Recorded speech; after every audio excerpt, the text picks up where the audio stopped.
Hi guys, it's Roon here. In this video, I'm going to show you how I styled my sprout wig from Dandy's World, step by step.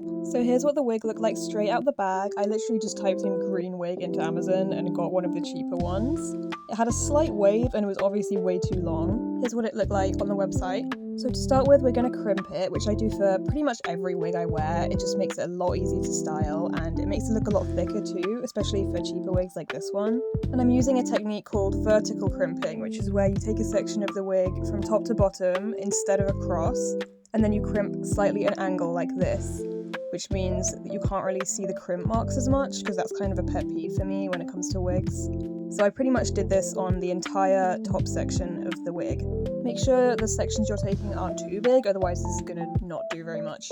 And then next I clipped the top section of the wig, which is basically the top half, out the way with a claw clip, and I crimped the bottom section of the wig horizontally rather than vertically. The crimp marks don't really matter as much for the bottom section because the top hair will cover anyway, so it's nice to have a little bit more of a crimped texture to the underneath bit. And you're going to do this for the entire back and underneath section of the wig, leaving two little bits at the front, so don't horizontally crimp anything that will sort of be seen from the front.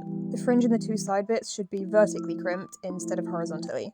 And the next step is to unclip that top section and give it a good old brush through the whole wig to fluff it up a little bit and brush out all of that crimping that you just did.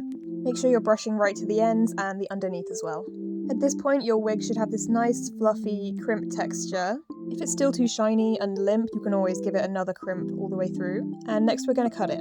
So you're going to start by sectioning out the top section and just cutting this in a sort of up and down motion. So don't cut straight across because that'll make it look really choppy. And you want this wig to be really sort of layered, so don't be afraid to cut the top bit quite short, and then as you go down the layers, cut them slightly longer each time.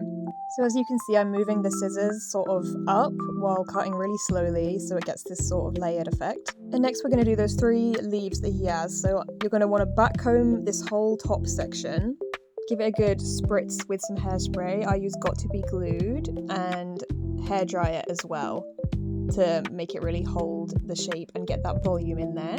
This is a very much trust the process part of it, so don't worry if your wig looks super weird at this point in the process. Next you're going to brush out that top section that you just back combed, and then you want to split it into 3 sections. So you're going to figure out where you want your 3 leaves to be on this bit of the hair, and then you're going to use your straighteners to curl it around so that it flicks up like this. So you're going to heat up the hair with the straighteners, and then with just your fingers hold it in the curled position that you want it to stay in, like so. Make sure you hold it there until the hair cools down, and then it should hold its shape. You can also spritz it with a little bit of hairspray at this point if it's not holding enough for you. But with the crimping and the heat, I found mine was holding its shape just fine without it. And next you're going to really carefully brush out these little spikes and then point the tips with either hairspray or I used Got To Be hair gel. And after you've done that, this is what the 3 leaves should sort of look like. So you've got 3 little curls at the top of the head.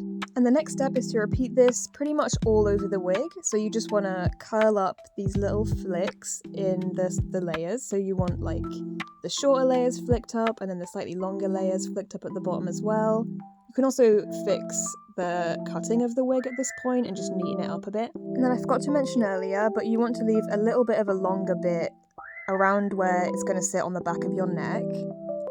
And then you want to straighten this and flick up the very ends of it. And this should cover any of your own hair or any of the wig cap that you can see at the back. And then you're going to carefully brush through these, making sure you don't mess up the leaves like I just did. And then you can trim off any sort of stray hairs that don't fit in with the wig at this point, and give it a little hairspray to keep it all in place. And the last thing you can do is to just trim the fringe and style that however you'd like. I chose to do it like these 3 little leaves. You might want to do this while it's on your head so it's the right length. I also used my straighteners to curl the 2 side pieces next to my face inwards.